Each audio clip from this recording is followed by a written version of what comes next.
L'entrepôt du bricolage, filiale du groupe Samsé, vous présente Si on parlait.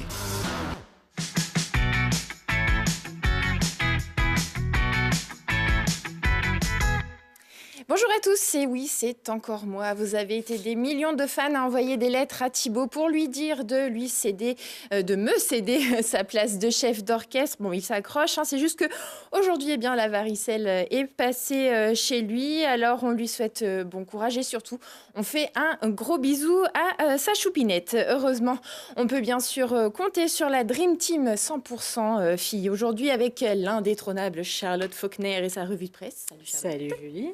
Pas de blind test musical cette fois, mais des applis super utiles dénichées par notre Miss Nouvelle Technologie, Lina Badreddine. Salut Lina. Salut Julie. Et puis, bien sûr, après les super cocktails que, je souligne, je n'ai pas essayé, elle revient titiller nos papilles avec des produits un petit peu plus traditionnels. Vous l'aurez bien sûr compris, je parle de Solène Petitjean des Mondaines. Salut Solène. Salut Julie. Alors, bien sûr, avant de goûter les fromages que tu nous as apportés, on fait le tour de l'actu avec toi, Charlotte. Je te laisse ouvrir le bal avec la revue de presse. Exactement. Et alors, pour changer, on va commencer par un portrait, et pas n'importe lequel, celui d'un chef doublement étoilé. J'imagine que vous savez bien de qui je veux parler. Pas du tout. J'ai pas révisé mes classiques. Ah bon. Il s'agit bien de Christophe Haribert, et c'est dans le magazine L'Express qui lui a consacré tout un article où est évoquée sa conversion écologique au sein d'un nouvel hôtel-restaurant, la Maison Haribert, ou encore son terrain de jeu qu'est la cuisine, où il revisite des éléments du terroir local comme les champignons de Michel et Annie Gilbert à Vorep, ou encore les poissons des lacs alpins. Et alors maintenant, direction, on change totalement de sujet. On part sur la chaîne parlementaire publique Sénat qui, dans son journal des territoires, a diffusé un reportage de Télé Grenoble sur son antenne. On se rend en Haute-Savoie pour finir ce JT. Nous avons déjà eu l'occasion de vous en parler. La représentation populaire ne se limite pas qu'aux députés et aux sénateurs. Les enfants ont aussi leur parlement. Chaque année, partout en France, des classes participent au Parlement des enfants. Et cette année, le thème des discussions est le bon usage du numérique. À Voiron, c'est un thème qui a bien fait réfléchir les élèves de l'école Jules Ferry. Reportage de Charlotte Faulkner pour Télé Grenoble, notre partenaire. Pour sa 23e édition, le Parlement des enfants a pour thème le bon usage du numérique. Depuis le mois de janvier, les élèves de cette classe de CM1, CM2 de Voiron travaillent sur une proposition de loi. Et après quelques échanges d'idées sur ce que le numérique leur évoquait, les enfants ont décidé de travailler sur un texte autour du contrôle parental. Il n'y a pas tous les parents qui connaissent le contrôle parental. Et leurs enfants, ils peuvent tomber sur des images pornographiques. On a pensé que les enfants, dès leur jeune âge, ils sont trop devant les écrans. Bon, alors est-ce que comme moi, il y a quelque chose qui vous a un petit peu chatouillé les oreilles au début du lancement ? Juste un peu. Juste un peu. Comment il a prononcé ton nom de famille, non ? Non, contrairement à toi, moi, il l'a bien prononcé. Badreddine, c'était un peu compliqué. Non, moi, c'était... Non, à Paris, ils ont un petit souci avec la géographie alpine quand même. Et ouais, parce que les Voironnais seront ravis d'apprendre qu'ils sont au Savoyard. Ouais. Ah bah si, nous, ça nous a un peu... moi, ça m'a un peu... Mais bon, c'est quand même sympa de pouvoir passer leur faire le reportage des cours de géo sur la chaîne parlementaire. Bah justement, en parlant de géographie, où est-ce que c'est la Rinconada, Julie ? Bah oui, mais moi je le sais parce que c'est moi qui ai fait le premier reportage. Mais c'est la ville la plus haute du monde qui se situe au Pérou. À côté de quel pays ? La Bolivie, oui, ouais. c'est vrai. Bon alors, pourquoi est-ce que je vous en parle du coup, comme tu en as parlé, c'est à cause de l'expédition 5300, donc des chercheurs qui sont partis à l'assaut de la ville la plus haute du monde, d'où le nom de l'expé 5300. Leur but est donc d'étudier leur impact du manque d'oxygène à cette altitude, et c'est une expédition qui a été menée par un Grenoblois, et c'est Brut qui nous en parle, c'est un média qui est pas mal sur Facebook.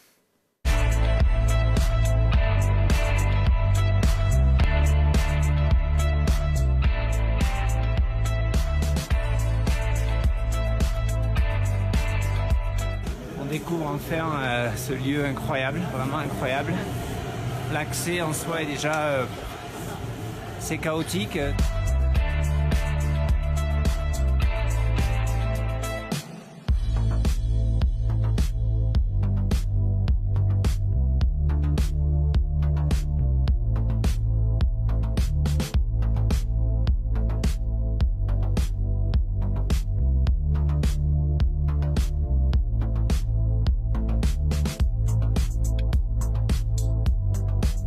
remonter les rues, ça fait souffler fort. Le cœur bat fort, la ventilation. Mais malgré tout, on voit les gens qui habitent, les enfants qui jouent dans la rue. Bon, alors vous l'avez vu, de la neige, il y en a à la Rinconada, mais pas besoin d'aller si loin pour la voir, puisque l'or blanc a refait son apparition jusqu'en plaine de l'Isère. Alors une neige qui a aussi coupé l'électricité, alors dans de nombreux foyers isérois, comme le rappellent les journaux Ouest France et Le Parisien. Une neige lourde qui a provoqué des chutes d'arbres et qui a privé près de 50 000 foyers d'électricité en tout sur l'arc alpin. En Isère, ils étaient près de 9 000 à ne pas avoir d'électricité hier. Et jeudi, du coup, il y avait près de 280 techniciens d'Enedis qui étaient mobilisés sur le terrain. Et on les remercie pour leur travail parce que Manounou a été impactée par cette coupure d'électricité. Donc, elle était bien contente ce matin de pouvoir reconcocter une petite boisson chaude pour les enfants. Merci Charlotte. Je rajoute juste une petite info qui n'a pas fait grande presse en dehors de nos frontières, mais on félicite quand même Jean-Di Caro, le cuistot du casse-croûte ADD qui est situé avenue Alsace-Lorraine à Grenoble. Alors, il concourait il y a quelques jours pour le titre du meilleur burger de France. Son burger baptisé le Serpollet ADD faisait parmi des 25 burgers sélectionnés. La recette à base de topinambour, salsifis, tomes de montagne et serpollet malheureusement n'a pas séduit le jury. C'est son voisin ardéchois Anthony Versé qui a remporté la coupe. Mais alors pour avoir goûté la recette grenobloise, je pense qu'on la recommande tous.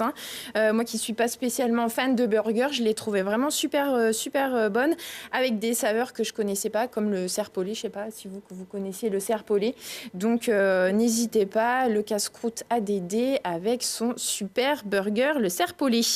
On va rester sur notre lancée un petit peu gastronomique avec les fromages que tu nous as ramenés, Solène. Alors tu vas nous expliquer où tu les as trouvés. Alors, je vais vous parler, moi, de la laiterie Gilbert, qui a une belle histoire. C'est une entreprise familiale qui est née à Grenoble en 1948 et qui a été rachetée en 2012 par un ancien fromager grenoblois qui s'appelle Cédric Garnat et son associé, Christophe Chaperon. Et en fait, ils ont fait de cette petite laiterie grenobloise le premier réseau de fromagerie franchisée. Ça veut dire qu'ils ont créé plein de petites laiteries Gilbert partout en France. Aujourd'hui, ils ont 19 boutiques. À Grenoble, on peut retrouver leur boutique Plage Championnet. Ils en ont une au Halles, ils en ont une à Montbonneau, à Moiran et à Vif. Et pour pas les louper, ils ont une devanture bleue avec un petit chamois blanc. Voilà. Alors, le concept, en fait, c'est qu'ils sélectionnent pour nous les meilleurs fromages de France pour nous simplifier l'accès aux petits producteurs et aux petits artisans de nos régions. Donc, on va retrouver plein de variétés de fromages frais et secs, de fermes locales, du Trièvre, de la Chartreuse, de Beldonne. Et puis, ce qu'ils font aussi, c'est qu'ils suppriment les intermédiaires. Ça permet d'avoir accès à des bons produits, à des prix abordables. Donc voilà, c'est top pour faire son petit shopping sans passer par la grande distribution, voilà, pour avoir accès aux petits producteurs locaux. Donc on retrouve dans leur boutique donc, du fromage, on va en déguster quelques-uns, ils nous ont fait une petite sélection. Et puis il y a aussi des produits d'épicerie fine, on va retrouver du miel de montagne, on va retrouver du vin, du jambon... Voilà, qui complète l'offre de fromage. Donc là, je vous ai préparé des petites assiettes. Donc, ils nous ont préparé l'incontournable bleu du Vercors. On peut goûter ? Eh bien oui, c'est fait pour. Allez-y, faites-vous plaisir. On a eu la chance que Solène nous prépare des petites assiettes rien que pour nous, pour déguster le fromage. Alors... Bon, c'est dommage, les téléspectateurs peuvent pas se rendre compte, mais on va vous dire ce que nous on en pense. En tout cas, ça a l'air très très bon. Alors le bleu du Vercors, il faut savoir qu'il est super bon fondu. Donc voilà, le mettre en raclette, c'est une très bonne idée. Je confirme. On a une tome qui nous vient de Savoie, de la ferme des Tilleuls, à côté de Chambéry. C'est aussi une ferme qui produit de la viande. Voilà, c'est une tome fermière. On a une petite bûchette de chèvre qui est là, qui nous vient de chez Émilien Robin. Alors, c'est un jeune producteur qui a 30 ans, qui est installé dans le massif du Vercors. Il fait aussi table d'hôte et il fait ferme pédagogique. Donc, voilà, pour y aller en famille avec les enfants. C'est un petit spot sympa. On a du chèvre épicé, donc là on est sur un fromage frais qui s'appelle le Cabriole, qui vient de la ferme du Clos à Cornillon en Trièvre. Et ça c'est un fromage qui est pressé, il y a très peu de matière grasse. Donc voilà, pour les apéros fifi, C'est un très bon compromis. On a un délice de chartreuse ici qui ressemble à du reblochon. En fait, c'est un fromage très doux, très onctueux. On a un Saint-Marcelin, l'incontournable Saint-Marcelin, donc qui vient de la ferme de Rochas à Quincieux, dans le col de l'Arve. Je ne sais pas si vous connaissez. C'est un fromage d'altitude, voilà. Vous dire où c'est, bon. Et on a un Saint-Félicien, voilà, qui est très crémeux, qui nous vient de la même ferme. Et ce Saint-Félicien, il est enrichi à la crème de la laiterie Gilbert, parce que Cédric et Christophe, en plus de nous sélectionner des petits producteurs locaux, ils produisent leur gamme de produits frais. Donc ils font, on doit voir devant, ils font du beurre, ils font des yaourts, ils font de la crème. Voilà, donc ça, c'est leurs produits créés en marque propre. En fait, on peut y aller avec son petit panier et on trouve à boire, à manger pour l'apéro, pour la raclette. Ouais. Ça, c'est top. Ouais, on trouve tout sur un seul lieu. Ouais. Et puis, ils ont une activité de grossiste, c'est-à-dire ils travaillent, on a parlé de Christophe Haribert, ils fournissent Christophe Haribert, ils travaillent avec Thierry Court, le pâtissier, qu'on ne présente plus, ils travaillent avec le Chardon Bleu, enfin voilà. Ils ont aussi une activité de grossiste. Et puis, je trouvais ça sympa de présenter cette petite laiterie grenobloise qui est quand même devenue le premier réseau national de franchise. Donc on trouve un peu de nos produits locaux partout en France maintenant grâce à eux. Et puis surtout, ça permet de redynamiser les centres-villes, voilà, et puis de nous donner accès à tous ces petits producteurs sans perdre trop de temps. Voilà. Et puis, tu le disais, ils se sont installés un peu partout. Ils se sont même installés dans la capitale, à Paris. Oui. Dans le 9e arrondissement, si je ne me trompe pas. Ils ont 4 boutiques à Paris. Comme ça, ils peuvent faire déguster les bons produits du terroir alpin aux Parisiens. Merci Solène. Donc, on retrouve bien sûr tous les bons plans lifestyle, mode, il y a un petit article sur les mondaines. En plus, sur le site lesmondaines.com. Justement, tu en as parlé un petit peu du Saint-Marcelin. Il y a le Saint-Marcelin, la ville de Saint-Marcelin, qui fête le fromage ce week-end. Donc ce dimanche, ce sera de 9h à 18h avec au programme des dégustations bien sûr, des ateliers avec des chefs, des rencontres avec les producteurs et puis il y aura un petit concours de recettes familiales à base, bien sûr, on vous le donne en mille, de Saint-Marcelin. Du coup, avis à vos grimoires et à vos recettes.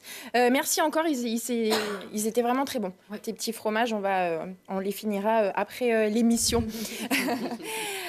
Ma petite Lina. Oui. Alors c'est à toi, hein? Donc toi, tu es notre Miss Bon Plan avec des bons plans plutôt nouvelles technologies, avec des applis pour nous faciliter la vie. Et aujourd'hui, tu vas nous présenter 2 choses. Oui, voilà. Alors aujourd'hui, les filles, on va réapprendre à se déplacer dans Grenoble. Pour cela, j'ai découvert une petite application. On connaît le covoiturage avec Blablacar, les transports en commun avec la Tag, Waze pour la voiture, Google Maps pour la marche par exemple. Mais j'ai trouvé une application qui combine tout ça. Ça s'appelle Ridaigo. Alors Ridaigo, comment ça marche ? Première fonction, je suis conducteur. Dans ce cas, j'indique sur l'appli mon lieu de départ, d'arrivée et mon horaire. Ça peut même être dans 5 minutes, donc c'est vraiment un système en temps réel. Et là, d'autres personnes qui passent par mon chemin peuvent réserver pour monter à bord et se faire déposer sur le trajet.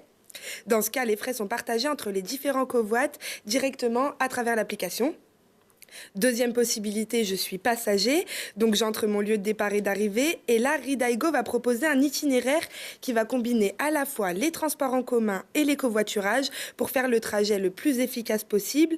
Bien évidemment, s'il n'y a pas de voitures disponibles qui font le même trajet que nous, il nous indique quand même le trajet en transport en commun et à pied. Et justement, donc, puisqu'on parle d'être à pied, super transition, j'ai aussi trouvé un équipement urbain qui a été testé à Grenoble. Cette fois-ci, on sort de l'électronique et on se tourne vers du 100% mécanique. Est-ce que ça vous est déjà arrivé de vous perdre, par exemple, dans un salon d'événementiel ou dans un parc d'attractions ? Tout le temps. Ah ouais. Et nous, ça nous est tous déjà arrivé aussi d'avoir un rendez-vous en ville et de ne plus plus avoir de batterie sur son téléphone ou de pas s'y retrouver même avec le GPS du téléphone. De partir dans un sens alors que c'est dans l'autre sens. Voilà, par exemple. Ça, c'est énervant. Ça s'en vécu un petit peu. Oui, plusieurs fois, oui. C'est très énervant. Et justement, pour ça, il y a le gouvernail qui a été conçu par la société Voug. Il a été testé à Grenoble dans le quartier Bouchaillé-Vialet en 2018. Alors, mieux que vous l'expliquer, je vais vous le montrer. Le gouvernail, c'est ça. Alors, on reconnaît déjà que ces images ont été tournées à Grenoble. Le gouvernail, c'est cette carte ronde et mobile. Pour l'utiliser, il faut d'abord trouver sa destination sur la légende afin d'obtenir une couleur et un chiffre. Ensuite, on tourne le gouvernail pour que cette dernière, donc pour que le chiffre et la couleur se retrouvent en haut de la carte. Et une fois qu'on les aura en haut, finalement, on va tout droit dans le sens du gouvernail. Alors forcément, comme tout, ça a ses avantages et ses inconvénients. Est-ce que vous voulez que je commence par les avantages ou les inconvénients? Les inconvénients, on va finir sur une note positive quand même. Alors l'un des principaux inconvénients, c'est que forcément, c'est une carte fixe, donc on ne peut pas l'emporter, hein, c'est un petit peu gros en plus. Ça a l'air d'être un peu lourd aussi, oui. Voilà. En plus, c'est pas un objet encore très répandu, donc comme je vous le disais tout à l'heure, il y en a un à Grenoble qui a été testé, et il n'y en a pas partout. Et il est où? On peut le savoir. Il est à Bouchaillé-Vialet. Donc vers l'arrêt... le square des Fusils, il me semble. Oui, voilà. Comme ça. Dans le quartier de la Belle Électrique. Voilà. Il est vers un arrêt de bus. À l'angle avec le tram. D'accord. La rue Ampère. Et donc, les avantages, en fait, je trouve que des fois, ça peut être plus pratique qu'un GPS, puisque quand on a un GPS, on connaît notre chemin, mais on a du mal quand même à se situer au milieu. Enfin, c'est pas une carte, donc on connaît que le chemin, mais on peut pas se situer vraiment dans notre environnement, dans notre espace. Et aussi, ça permet de pas avoir forcément recours à l'électronique. Hein, c'est 100% mécanique, il n'y a pas besoin d'électricité ou quoi. Donc, ça a un petit côté écologique aussi. Et c'est typiquement, moi, personnellement, le genre d'objet justement que j'aimerais retrouver dans tout ce qui est parc d'attractions, salon d'événementiel. Comme ça, c'est hyper simple de se retrouver. Voilà. Et il faut savoir donc que cet objet s'adapte aussi aux centres commerciaux, lieux culturels, transports publics, parcs naturels, etc. Ça fonctionne un petit peu comme une boussole en fait. Oui, voilà. En plus simple. Mais en plus lourd. Parce que je nous vois mal transporter le gouvernail. Ouais. Et est-ce que éventuellement tu as les adresses internet des sites internet si on veut en savoir plus sur les deux choses que tu nous as présentées? Pour le gouvernail, il suffit de taper le gouvernail et c'est le premier site. Et pareil pour Ridigo. Pour Ridigo, en fait, c'est l'application. Donc, on va sur son App Store ou son Play Store en fonction de son téléphone. Et après, c'est Ridigo, RIDYGO. Et c'est l'application Ridigo. Après, il suffit de s'inscrire. Donc, on peut s'inscrire avec Facebook ou Twitter. Non, on peut s'inscrire qu'avec Facebook ou Gmail. Ou sinon, avec son adresse mail. Voilà. Eh ben, merci Lina pour ces bons plans, ces applis. Le gouvernail, c'est vraiment très sympa. J'espère qu'à Grenoble, ils vont en mettre dans d'autres quartiers parce que ça peut toujours servir. Alors aujourd'hui, je suis sur le tabouret du chef d'orchestre, mais je ne pouvais pas résister non plus à l'envie de vous donner mes bons plans sortis à moi pour le week-end. Et comme une bonne nouvelle ne vient jamais seule, eh bien, j'en ai 3 à vous proposer. Donc à la fin, vous me direz laquelle vous préférez. Donc la première qui sera sans doute votre dernière occasion d'aller skier, eh bien, en plus, ils ont un nom marrant. Ça s'appelle la Patrolette. C'est aux Deux Alpes. Alors, c'est une première édition. Elle aura lieu le 13 avril. C'est organisé par les pisteurs secouristes de la station qui vous mettent au défi. C'est en binôme avec maximum 50 équipes inscrites. Alors, au programme, vous avez 3 épreuves. L'ascension de la tête du diable. C'est un itinéraire de 380 mètres de dénivelé positif. Ski sur le sac, pour les plus sportifs, avant de dévaler les pistes jusqu'à la Toura. Ensuite, la deuxième épreuve, c'est l'utilisation du DVA, le détecteur de victimes d'avalanche, avec 2 victimes à trouver en 5 minutes. C'est quand même pas facile, mais je suis sûre que vous allez y arriver. Et puis pour le troisième, c'est le border traîneau, une descente en border cross avec un traîneau. Super concept. Donc, vous comptez 50 € l'inscription par équipe. Toutes les informations sont sur le site www.lesdeuxalpes.com. Donc pour ceux ou celles qui ont remisé les skis au placard, eh bien, du 12 au 14 avril, vous pourrez aller faire des gousi-gousi aux chevaux, puisque le centre équestre de l'étrier du Dauphiné à Échirolles organise son traditionnel concours hippique national. C'est une compétition officielle de jumping avec les meilleurs cavaliers de la région. Donc il y aura à peu près 250 concurrents, amateurs et professionnels sont attendus. L'entrée est gratuite, ça ouvre à 8h30 nuit tous les jours. Donc n'hésitez pas, ça peut être sympa comme sortie à faire en famille notamment. On voit les enfants là. Moi je sais que personnellement ma fille adore les chevaux, donc ça peut être une sortie à faire. Et puis la dernière idée que je trouve personnellement super sympa, c'est le 14 avril à Grenoble et c'est proposé par Créanime. Il vous propose de vous glisser dans la peau de Sherlock Holmes, le célèbre détective. Alors c'est une enquête grandeur nature de 1 à 6 joueurs. La petite précision, c'est le jeu a été conçu pour des adultes, donc à partir de 16 ans, vous pouvez jouer. Les enfants de moins de 16 ans peuvent participer bien sûr avec leurs parents. Ce sera gratuit, mais il faut juste le préciser quand vous vous inscrivez. Le jeu dure à peu près 3 heures. Le scénario, c'est les enfants perdus de la forêt noire. Donc, vous recevrez des indications avant le départ. On vous donnera bien sûr un plan de la ville. Alors, si vous passez par Bouchailles et Vialet, vous pouvez toujours utiliser le gouvernail. On ne sait jamais si vous êtes perdu. Donc, c'est un exercice de réflexion plutôt ludique où il faudra utiliser les techniques de Sherlock Holmes pour dénouer le mystère. Ça coûte 16 € par personne. Il faut bien sûr s'inscrire. Et pour plus d'infos, n'hésitez pas à jeter un œil sur le site www.sherlockgéant.fr. Petit sondage, vous, qu'est-ce que vous préférez ? Le dernier.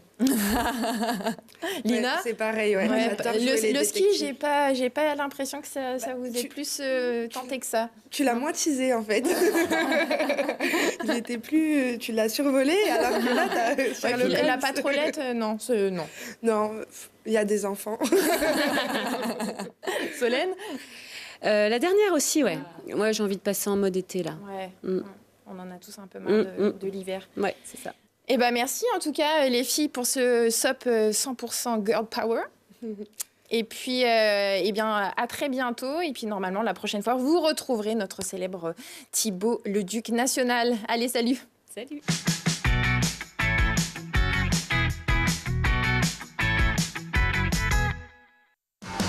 L'entrepôt du bricolage, filiale du groupe Samsé, vous a présenté Si on parlait.